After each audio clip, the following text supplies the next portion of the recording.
focus of your research and the case of your research. Okay. And for what purpose the study is conducted? The purpose is you want to know this topic in detail, in depth. Okay, so the purpose is to investigate the case in detail as well as in depth. Detail and depth, D-E-P-T-H, depth. Okay, so that's the purpose. And this purpose cannot be done by quantitative. Quantitative can only provide the general situation, but it cannot tell you the situation in detail or in depth. Okay. Right, so back to our discussion yesterday. So how can you choose to do your research by quantitative or qualitative approach? Then you can think about what kind of purpose for you to conduct this research. If your purpose of conducting this research is to investigate in detail and depth, then qualitative approach should be better. Okay, right. The next one, intrinsic, instrumental, and collective data. Collective case study. Okay, so I don't know if you have come up with a question like, okay, so how many, if I have decided my topic, and how many cases I should involve. Okay, so in this case, you have to think about why you want to do this research topic. Okay, can you go to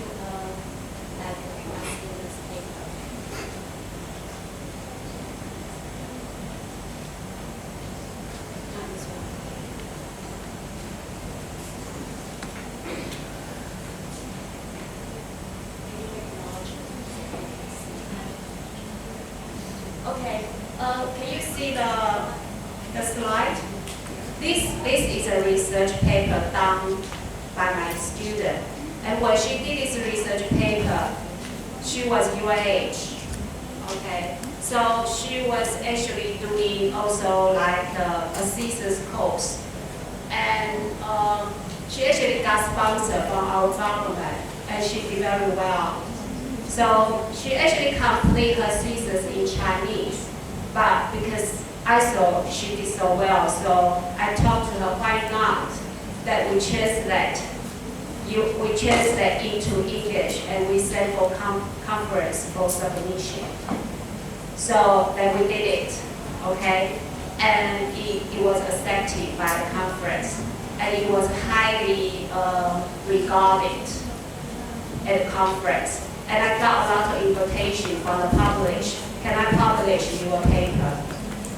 Okay. So if you work very well, then your professor can help you to achieve this as well. Okay. So that's the topic.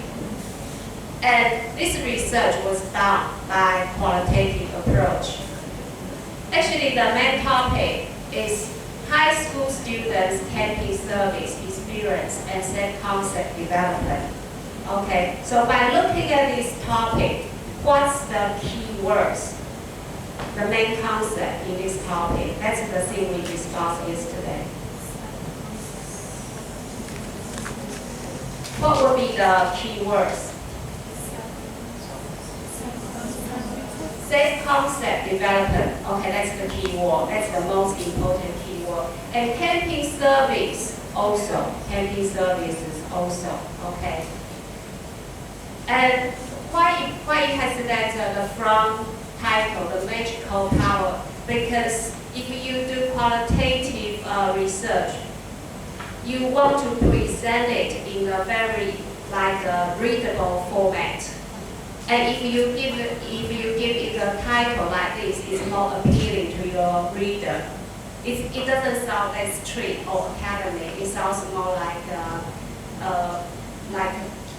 it's more like a close to your own experience. It's like probably like a news headline or like a novel title. So you feel interested to read the story. Okay? So actually when we do qualitative study, we are actually telling a story. Telling a story in a structured form, in an objective form. Okay? So still it's not like just writing a novel. But if you want to make your research readable and interesting, you should make it like telling a story like in a structured way. Okay. So by looking at this topic, who could be the research subject? High school student. Very good. You guys are so clever. And how many high school students should be involved? Should be selected? I think selected would be better. Should be selected for studying this topic. One is okay, or more than one is better. Yeah, that's what she did. Okay, because the reason she had more than one high school as her research subject because her interest was high school students can be service experience and self-concept development. That's her interest. Her interest was in the concept, in those two concepts, but not on the human being. Okay, so she needed some different background high student to do study. So if we talk about high school students, there are two main kinds of high school: vocational high school and what? General high school. Okay. So she actually includes 4 research subjects: 2 vocational high school students and 2 general high school students, and 2 boys and 2 girls. Yeah. So that's what she did. And the reason I show you this paper is to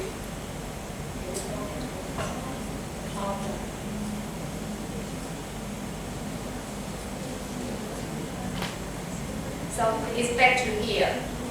Intrinsic, instrumental, and collective. So in the last one, collective case study is the full phrase should be collective instrumental case study. So high school student is using as an instrument to investigate the topic. Okay. So research subjects are using as instrument to collect the data or to investigate the topic. So it's better to have more than one. But you can actually also have just one, the middle one, instrumental. She could have also just chosen one high school student. But it's much more limited for her story because if she had just chosen one vocational high school student, her study could only represent that vocational high school student. So some reader might not convince, well, you are just talking about one vocational high school student's self-concept development. So your research is nothing related to my experience. Okay. So if you are interested, if your research topic is interested in concept, it's better if you use the collective instrumental case study. So you have more than one research subject as your investigating instrument. Okay? On the other way, if your research topic is focused on one particular person or one particular school, it's so salient, it's so different, and because of its difference, because of its salient feature, you want to research it. And no one else can have such kind of difference. And in that case, we call it intrinsic. You can only just investigate that school. Okay? So it's up to how you develop your research topic. if your research topic is interested in this educational concept or issue, then you would use instrumental case study, either one instrumental or more than one. If it's more than one, we call it collective. Okay? But if your research topic is actually just focused on one particular person or organization or unit, then we call it intrinsic, because no one else on this world has the same particularity for you to study. Okay? So, for example, if you have seen me as a very special person, for example, how come I had this experience of going to this different university for study and for research, and if you think that my experience is very special for me, and then I'm the only one you want to research, then I will be your intrinsic case, because there won't be second main chain on this world. In this world, you can only research me. Okay, so now can you tell the difference? Intrinsic is trauma and collective is trauma case study. Okay, so by knowing the difference between these three types of case study, that you can decide how many cases you need. Okay, so for example, like if your research topic is the leadership in elementary school, the leadership in elementary school, if in this case, which type of case study you should choose? Is trauma collective or just one? The leadership in elementary school. Collective will be better because different schools have different leadership, right? So if you just choose one, well, you only just talk about that one particular school. Okay. And if your topic is like the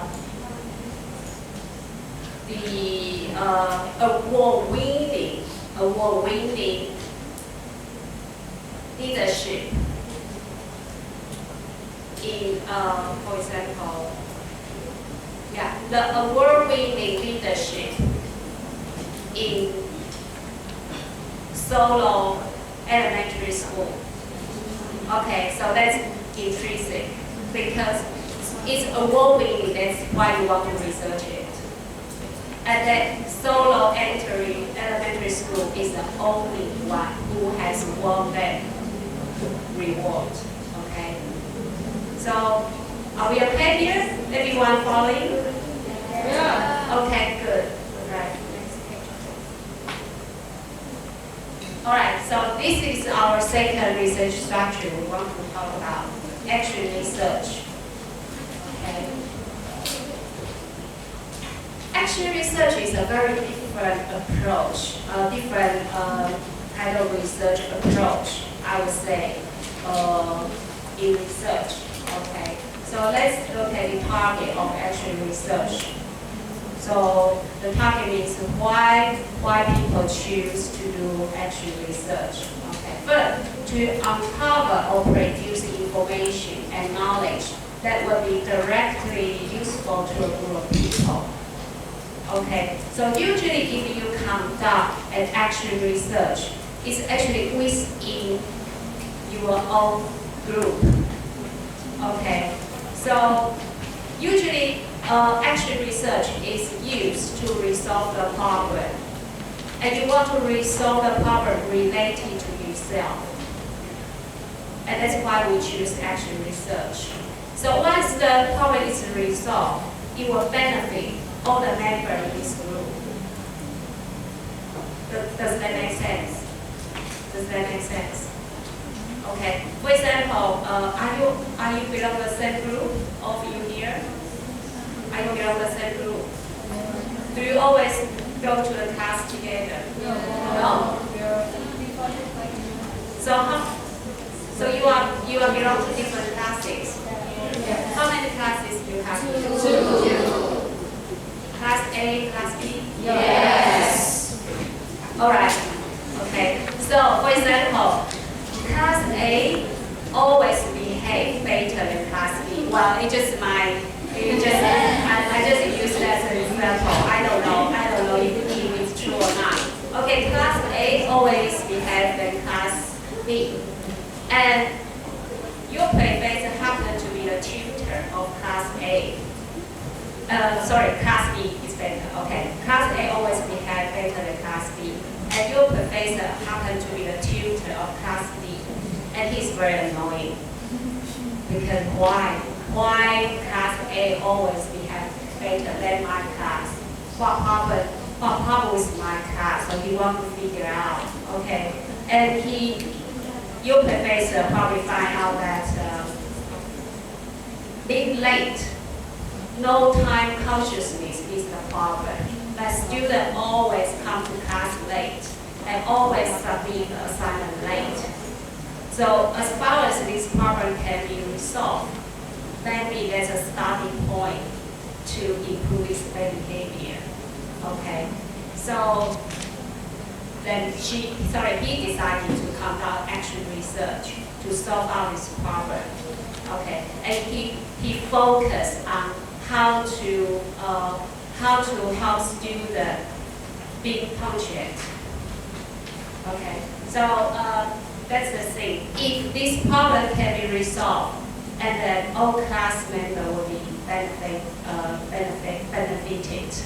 Okay, usually a group of people, they are influenced by each other. So if most of the group members behave nicely, it will influence those minority who are not that good.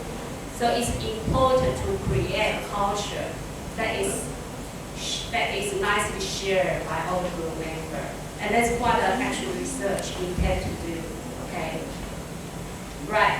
The second one, action research is meant to enlighten and empower the average person in the group, motivating each one to take up and use the information gathered in the research. So when you do action research, actually everyone can contribute. For example, like when I say class B always behave not as good as class A. So the tutor, in order to identify what's the problem to cause this bad behavior, the tutor might talk to the student. Why do you think that people always say our class is not as good as class A? So the tutor get information from the student saying because other teachers all complain that we are always late in the class, and they always complain we are not good at submitting assignment and so on. Okay, so everyone will contribute for giving information to identify what kind of problem has to be resolved. Okay, so it's not just done by the researcher herself or himself. It's actually contributed by everyone. Okay. Right. Next, the state of action research is a circular type of research. Why is it called circular? It might go around one round or two rounds or even three rounds until the problem is resolved. So we call it circular. So it might go on and on. Okay. But basically, for the first circle, you need to go through this 4 steps. The first one, finding a problem which need to be improved or resolved. Okay, as I said, like the class B, the behavior problem, and what exactly causes this behavior problem. So it has to be identified to find out what is actually the problem we need to resolve. Okay. And the next step is deciding your action plan. What's the action plan? To help resolve this problem. For example, the tutor might come up an idea. How about that I will just write down your name if you are late. and this will affect your final grade. Okay, and it's agreed by all the students. Okay, or it might okay, if anyone is late, he or she will have obligation to buy everyone's lunch or to buy everyone's drink. If he or she is late today, and then during the lunch time, these people have to buy drink for everyone or buy lunch for everyone, and it's agreed by all the people. Okay, so it's just an example. Anyway, the action plan also have to be discussed and agreed by all the group members. If this action plan is not agreed by all the members, usually it's not working. Okay, right, and then you start to implement your action plan. If everyone has agreed on this action plan, then you have to put it into practice. You have to do it, not just by saying. You have to actually put it into practice. Okay, and during this implementing process, you can evaluate to see if this action plan is working. For example, I publish this list person to buy drink for everyone or buy lunch for everyone. Is that working?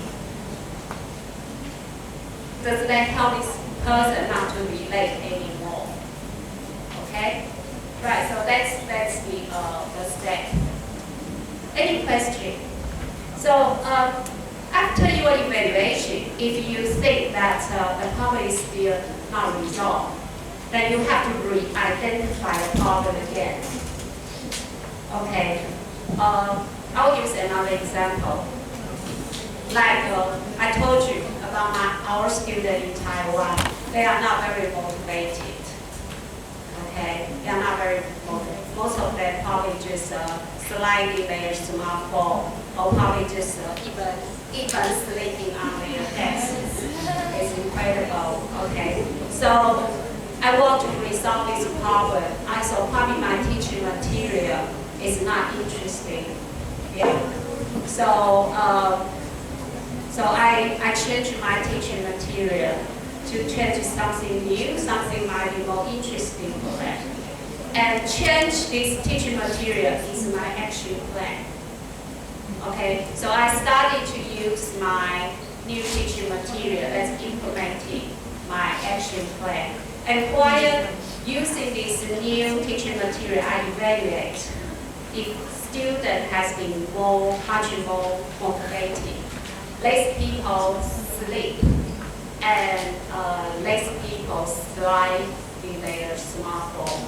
So I have to evaluate. Okay. So